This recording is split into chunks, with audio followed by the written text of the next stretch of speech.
बिस्मिल्लाहिर्रहमानिर्रहीम। अस्सलाम वालेकुम नाज़रीन, आप यूट्यूब चैनल देख रहे हैं। मैं इमरान खान हूँ। फ्लड्स की सूरत हाल क्या है और कितना नुकसान हुआ और उस पर हुकूमत क्या इकदाम कर रही है, इस पर हम बात करते हैं। लेकिन आर्मी चीफ से एक मुलाकात की सुहेल वड़ाइच ने। सुहेल वड़ाइच पाकिस्तान के एक पुराने जर्नलिस्ट हैं और ये इनको मैंने देखा भी था जब ब्रसल्स में आर्मी चीफ मौजूद थे, तो उस तकरीब में इन्हें ख़ास तौर पर बुलाया गया था और उस तकरीब के बाद इनकी कोई मुलाकात हुई है आर्मी चीफ से। उस मुलाकात के हवाले से इन्होंने कुछ तफसीलात जारी की हैं। 5 चीज़ें उसमें बहुत इंपॉर्टेंट हैं, वो पांचों चीज़ें मैं आपके सामने रखता हूं। आर्मी चीफ का माइंड मुकम्मल तौर पे डिस्क्लोज हो गया है, यानी वो फ्यूचर में क्या करेंगे, उनके दिमाग में क्या चल रहा है और मौजूदा field marshal army chief Pakistan को कहाँ ले जाना चाहते हैं और यानी वो जाने का उनका इरादा है भी या नहीं, ये सारी चीज़ें मैं आपके सामने रख देता हूँ। एक तो ये क्लियर बात है कि जो सुहेल वड़ाइच ने लिखा वो एस्टेब्लिशमेंट की या आर्मी चीफ की इजाज़त के बगैर तो लिख नहीं सकते। यानी अगर कुछ ऑफ द रिकॉर्ड बातें होंगी तो वो सुहेल वड़ाइच साहब आर्मी चीफ के रिटायर होने के बाद बताएंगे, अगर जिंदगी रही तो आर्मी चीफ के रिटायर होने के बाद बताएंगे, उससे पहले वो नहीं बताएंगे। जब तक आर्मी चीफ मौजूद है तब तक वो वही लिखेंगे जो आर्मी चीफ की इजाजत से है। तो आर्मी चीफ की इजाजत से 5 चीजें सामने आई हैं। नंबर 1 चीज जो है वो माफी का मुतालबा है। नंबर 2 तब्दीली के बारे में अफवाहें। नंबर 3 खारजा पॉलिसी। नंबर 4 मईशत के मामला। नंबर 5 डोनाल्ड ट्रंप, अमेरिका और चीन। अब इसमें जो पहला नुकता है ना, जो आर्मी चीफ का स्टेटमेंट सुहेल वड़ाइच साहब ने पढ़ के सुनाया, वो मुझे बहुत अजीब लगा। मुझे लगा कि ये कोई भी बाशऊर आदमी या अक्लमंद आदमी इसको तस्लीम नहीं करेगा। यानी सियासी हवाले से एक सवाल किया सुहेल वड़ाइच ने। सियासी हवाले से किए गए सवाल पे आसिम मुनीर ने कहा कि सियासी मसालियत सच्चे दिल से माफ़ी मांगने से मुमकिन है।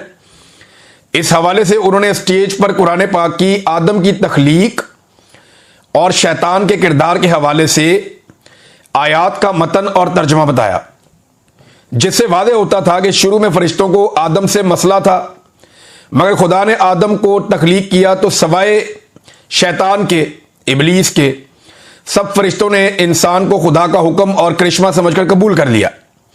गोया माफ़ी मांगने वाले फरिश्ते रहे और माफ़ी ना मांगने वाला शैतान बन गया। अब ये पाकिस्तान तरीके इंसाफ के बारे में आर्मी चीफ फील्ड मार्शल का माइंड डिस्क्लोज कर रहे हैं सुहेल वड़ाइच साहब, कि वो ये समझते हैं कि जैसे अल्लाह ताला ने कहा कि माफ़ी मांगो और इबलीस ने, शैतान ने माफ़ी नहीं मांगी और बाकी सब जिन्होंने माफ़ी मांग ली वो फरिश्ते हो गए और जिसने माफ़ी नहीं मांगी वो शैतान हो गया। और इस पर उन्होंने कुरान पाक का हवाला दिया आर्मी चीफ ने। अब सवाल यह है कि क्या सारा कुरान पाक इमरान खान और पाकिस्तान तरीके इंसाफ के खिलाफ उतरा है? क्या कुरान पाक की कोई आयत आपको यह नहीं बताती कि जुल्म नहीं करना, चादर और चार दीवारी का तकद्दुस पामाल नहीं करना, जबरी तौर पे इंसानों को लापता नहीं करना, बेगुनाहों का खून नहीं बहाना, जुल्म जबर और फस्तायत नहीं करनी, ईमानदार रहना है, बेईमानी नहीं करनी, लोगों का मैंडेट चोरी नहीं करना, अमानत में खयानत नहीं करनी, रिश्वत, सिफारिश और चोरों डाकुओं का साथ नहीं देना, गवाही हमेशा सच्ची देनी है, झूठ नहीं बोलना। क्या ये सारी चीजें, हक के साथ खड़े होना, ये सारा कुछ कुरान पाक में नहीं लिखा हुआ? या पूरा कुरान पाक जो है वो पाकिस्तान तरीके इंसाफ और इमरान खान के बारे में ही आपने आर्मी चीफ ने सुनाना है लोगों को? अब जब भी कभी वो कुरान पाक का हवाला देते हैं पाकिस्तान तरीके इंसाफ पे अटैक होता है। अब ये आप गौर करें ना कि इमरान खान इसलिए शैतान है, इनके बकौल, सुहेल वड़ाइच के बकौल आर्मी चीफ कह रहे हैं कि उसने इबलीस की तरह माफी नहीं मांगी और मुराद रास या फैजुल हसन चौहान या अंदलीब अब्बास या फरूख हबीब या और बहुत सारे, परवेज खटक, महमूद खान, ये बहुत सारे बाकी लोग जो हैं जिन्होंने माफी मांग ली वो फरिश्ते बन गए और आप खुदा बन गए। वो तो अल्लाह ताला के कहने पर माफी मांगी थी। इस तरह तो हजरत इमाम हुसैन रज़ी अल्लाह ताला के सामने भी रास्ता रखा गया कि माफी मांगो, या सर नीचे झुकाओ, या तस्लीम करो, या पीछे हटो। तो उन्होंने कहा नहीं, सवाल ही पैदा नहीं होता, मैं यहां कंप्रोमाइज नहीं करूंगा। वो खड़े हो गए। तो दूसरी तरफ से ये मिसाल दी जा सकती है। तो यहां इस्लाम को, मजहब को, दीन को इसके बीच में यूं लेकर आना यह नामुनासिब है। इस वक्त ताकत आपके पास है, आप जो चाहे कर सकते हैं, लेकिन कुरान पाक को बीच में लाकर यह कहना कि एक सियासी जमात और उसके पैरोकार जो माफी नहीं मांग रहे वो शैतान है। अब मैं अगर कुछ सवालात पूछूं कि एक, चलें ये मान लें थोड़ी देर के लिए कि पाकिस्तान तरीके इंसाफ के लोगों ने गुस्से में आकर जब इमरान खान साहब को गैर कानूनी तौर पे गिरफ्तार करके घसीटा गया और मारा गया, तो तरीके इंसाफ के लोगों ने गुस्से में आकर कुछ फौजी मकामात के ऊपर अटैक कर दिया, कुछ पुतले तोड़ दिए, कुछ जगह पे आग लगा दी, कुछ तोड़फोड़ कर दी, कुछ शीशे तोड़ दिए, कोई मोर चोरी करके ले गया, कोई इस तरह की हरकतें की उन्होंने। तो उस पर तो आप कह रहे हो उन्हें माफी मांगनी पड़ेगी वरना वो शैतान बन जाएंगे, क्योंकि खुदा के कहने पे शैतान ने माफी नहीं मांगी थी। लेकिन क्या किसी डिक्टेटर ने आज तक माफी मांगी है इस मुल्क में मार्शल लॉ लगाने पर? क्या वो फरिश्ते हैं अभी भी? सवाल यह है कि मंशियात से लेकर क्लाशनकोफ तक और क्लाशनकोफ से लेकर खुदकुश बम्बार तक मुल्क में कौन लेकर आया? यही डिक्टेटर्स लेकर आए। क्या किसी एक डिक्टेटर ने, जो मिलिट्री डिक्टेटर है, उसने माफी मांगी आज तक? आधा मुल्क तोड़ दिया, उसकी माफी मांगी आज तक? बदतरीन सरेंडर पाकिस्तान की नहीं दुनिया की तारीख में किया, 90,000 कैदी बना दिए, उसकी माफी मांगी आज तक किसी ने? कायदे आजम की बहन को बदतरीन रुसवा किया गया, उसकी माफी मांगी आज तक किसी ने? मुल्क को गैरों के हाथों जो है वो यरगमाल बना लिया गया, किसी ने माफी नहीं मांगी। और गैरों की जंग में पाकिस्तान को धकेल दिया गया, किसी ने माफी नहीं मांगी। डॉलरों की खातिर अपने बेटे और बेटियों को पकड़कर अमेरिका के हवाले किया गया, इस पर किसी ने माफी मांगी? पाकिस्तान में हुकूमतें बनाई अपनी मर्जी से और हुकूमतें गिराई अपनी मर्जी से, इस पर किसी ने माफी मांगी? पार्लियामान पर हमला किया गया, अदलिया पर हमला किया गया, हजारों घरों की चादर और चार दीवारी को फलांग गए, क्या किसी ने माफी मांगी? खवातीन को सड़कों पर घसीटा गया, आम शहरियों को अपने सियासी फायदों के लिए जबरी तौर पर लापता किया गया, पुरअमन इंसानों के ऊपर सिर्फ एहतजाज करने पर बराह रास्त गोलियां मारी गई, एक साबिक वजीर आजम पे को लगभग 200 के करीब मुकदमे कर दिए गए, क्या किसी ने आज तक माफी मांगी? ये माफी सिर्फ इमरान खान ने मांगनी है और जराइम सिर्फ इमरान खान ने किए हैं। भाई जिस वक्त 9 मई हो रहा था उस वक्त इमरान खान साहब खुद हिरासत में थे और उन्हें फौज के इदारे रेंजर्स ने गिरफ्तार किया था गैर कानूनी तौर पे, जिसे सुप्रीम कोर्ट ऑफ पाकिस्तान ने उस गिरफ्तारी को गैर कानूनी और गैर आईनी करार दिया था। उसके ऊपर लोगों ने एहतजाज किया, फिर जो हुआ वो आपके सामने। अब पीटीआई ये कहती है कि जनाब वो फॉल्स फ्लैग ऑपरेशन था, जबकि आप ये कहते हैं वो पाकिस्तान तहरीक इंसाफ ने किया था, माफी मांगे। भाई अगर इमरान खान ने सच्चे दिल से माफी मांगनी है, एक बात तो क्लियर हो गई, सारे पाकिस्तानी ये बात जान ले, एक बात तो क्लियर हो गई कि आसिम मुनीर साहब ने यह बता दिया कि इमरान खान साहब पे जो केसेस हैं वो कानूनी नहीं है, उनका कानून से कोई लेना देना नहीं है, वो मामला सिर्फ और सिर्फ माफी पे अटका हुआ है कि यहां जिद ये है कि इमरान खान की हमने नाक रगड़वानी है, इमरान खान से हमने माफी मंगवानी है, मामला सिर्फ यहां पे अटका हुआ है। और वो शेर का बच्चा जेल में माफी नहीं मांग रहा, उसको रोजाना तंग करते हैं, तंगो तारीख जगह के ऊपर रखा हुआ है, उसको बाहर निकलने को नहीं देते, उसको सहूलियात उससे छीन लेते हैं, कभी बिजली बंद कर देते हैं, कभी इंफॉर्मेशन बंद कर देते हैं, कभी मुलाकातें बंद कर देते हैं, उसके बेटों से भी उसकी बात नहीं करवाते। तो ये जो सारी सूरत हाल पैदा की जा रही है सिर्फ इसलिए है कि इसमें कोई आइन और कोई कानून नहीं है। कैदे तन्हाई में उस आदमी को रखा हुआ है, इसमें कोई आइन और कोई कानून नहीं है। ये सारा मामला एक जिद का है और अना का है कि माफी चाहिए इमरान खान की। तो अब अपना माइंड डिस्क्लोज किया आर्मी चीफ ने कि सच्चे दिल से इमरान खान साहब माफी मांगे तो तब जाके मामला आगे बढ़ेगा। यानी लुब्बे लुबाब उसका यही है कि सियासी मसालियत का एक ही तरीका है, वरना मुल्क में, और ये सियासत में मुदाखलत की बदतरीन एग्जाम्पल है।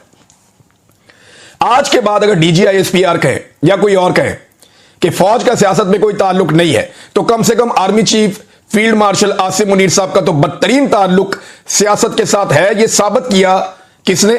सुहेल वड़ाइस साहब ने, और आर्मी चीफ से मुलाकात के बाद साबित किया कि सियासी मसालियत में भी उनकी डिमांड है कि एक सच्चे दिल से माफी मांगे एक बंदा। तो ये तो सियासत के अंदर बदतरीन किरदार है, इसको कोई कुछ क्या नाम दे।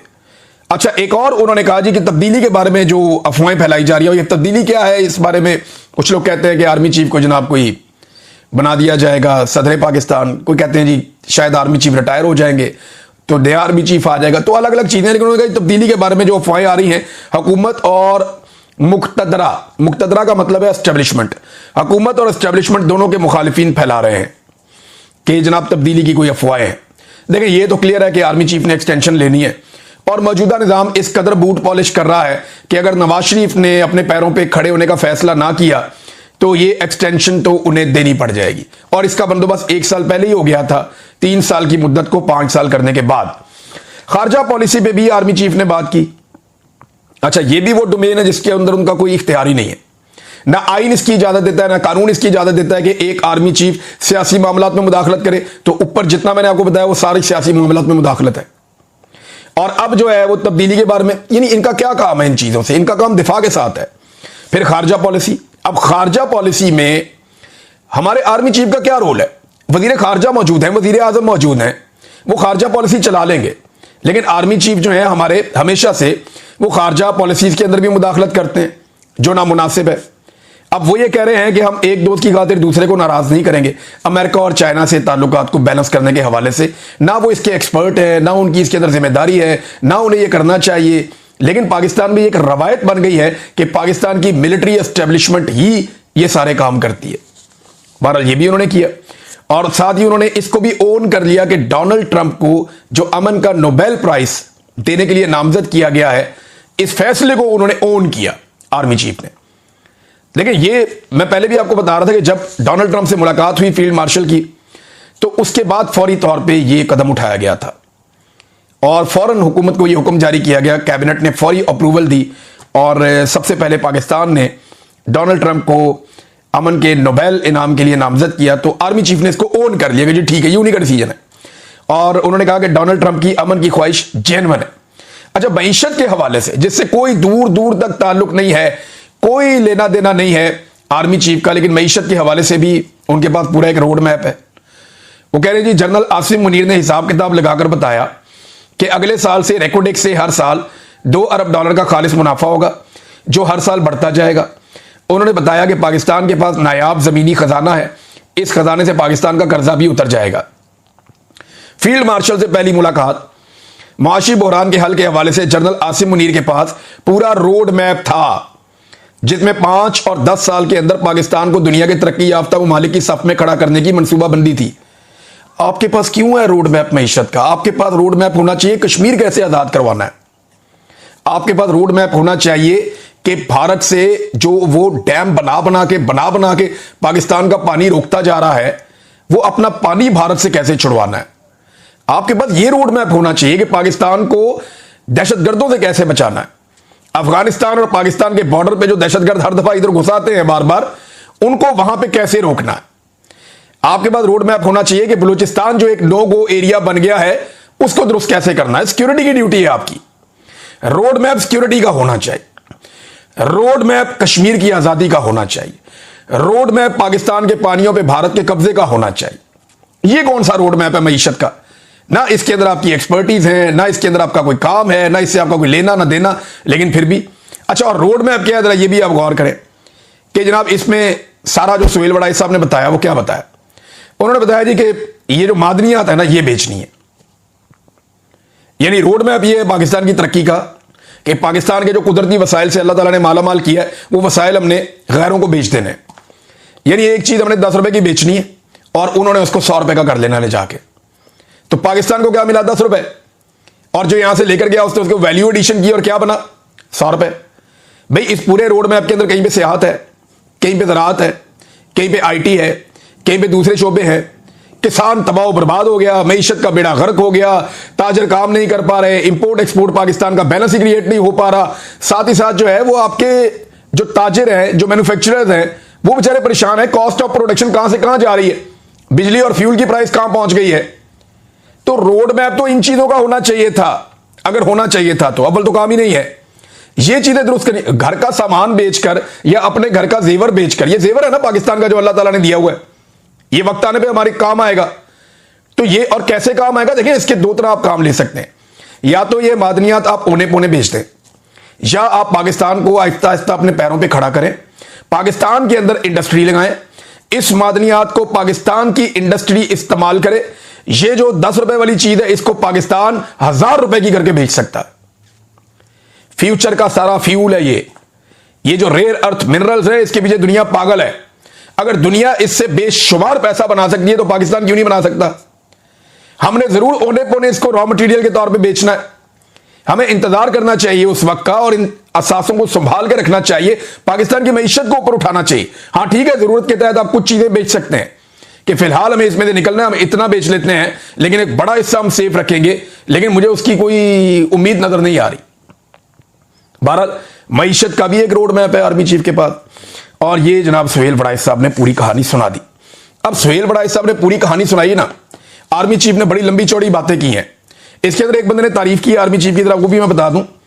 उसने कहा जी सदियों बाद कोई ऐसा मौका आया, यानी इसमें उनके हाथों को चूमा एक शख्स ने, ओवरसीज ने, और झुक कर चूमा, ये भी सोहेल वड़ाइच साहब ने बताया। उन्होंने कहा कई एक ने सदियों के बाद मुसलमान मुल्क की काफिर मुल्क पर फतह पर उन्हें खराज तहसीन पेश किया। सदियों के बाद भाई, ये हम यौम दिफा पाकिस्तान क्यों मनाते हैं? ये तो 1965 का एक दिन हम मना रहे होते हैं हर साल कि यौम दिफा पाकिस्तान है, पाकिस्तान ने भारत को शिकस्त दी थी। तो वो जो फतह के दावे थे सारे झूठे थे, जो अब सोहेल वड़ाइच साहब ने इसको फतह करार दे दिया। और पहले, सदियों पहले कोई मुसलमान मुल्क किसी काफिर मुल्क से कोई नहीं जीता।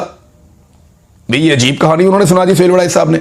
अभी 4 साल पहले अजरबैजान ने, जैसे पाकिस्तान के और इंडिया के बीच में एक कश्मीर का इशू है ना बहुत पुराना, इसी तरह अजरबैजान और आर्मीनिया जो एक गैर मुस्लिम मुल्क है, अजरबैजान एक मुस्लिम मुल्क है, इन दोनों के बीच में भी एक इशू था कश्मीर तरह का, जिसे कहते थे काराबाग।